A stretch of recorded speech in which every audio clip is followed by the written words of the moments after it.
તારીખ 27/11/2025ના રોજ લાજપોર મધ્યસ્થ જેલના કર્મચારીને એક સ્પેસિફિક ઇનપુટ મળેલું હતું કે જહાંગીરપુરા પોલીસ સ્ટેશનમાં અગાઉ બળાત્કારના ગુનામાં જે પાકા કામનો કેદી નારાયણ સાંઈ આસુમલ હલપલાની લાજપોર મધ્યસ્થ જેલમાં જ્યુડિશિયલ કસ્ટડી હેઠળ છે તેણે મોબાઈલ અને બેટરી અને સિમ કાર્ડ એ સંતાડીને રાખેલો છે. આ સ્પેસિફિક ઇનપુટ ઉપર કાયદેસર કાર્યવાહી કરવા માટે લાજપોર મધ્યસ્થ જેલના સ્ક્વોડના અધિકારી અને કર્મચારીઓએ જે તે જગ્યાએ ઝડપી કરી.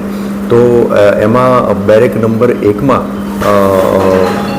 દરવાજાની જોડે મેગ્નેટથી એક મોબાઈલ સંતાડેલો હતો, મેગ્નેટ રાખી, અને એ મોબાઈલ મળી આવ્યો. ત્યારબાદ મોબાઈલમાં જે બેટરી વપરાતી હોય છે એ પણ એ બેરેકના નકુચાના ભાગમાં સંતાડેલ હતી, એ પણ મળી આવી.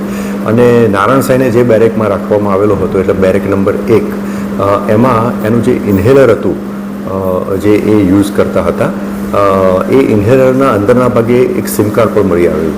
આમ મોબાઈલ, બેટરી અને સિમ કાર્ડ, આમ પ્રતિબંધિત વસ્તુઓ નારાયણ સાંઈના બેરેકમાંથી મળી આવી. જે અનુસંધાને નારાયણ સાંઈના વિરુદ્ધમાં સચિન પોલીસ સ્ટેશનમાં એક ભારતીય ન્યાય સંહિતા અને ધ પ્રિઝન એક્ટની વિવિધ કલમો હેઠળ ગુનો રજીસ્ટર કરવામાં આવેલ છે.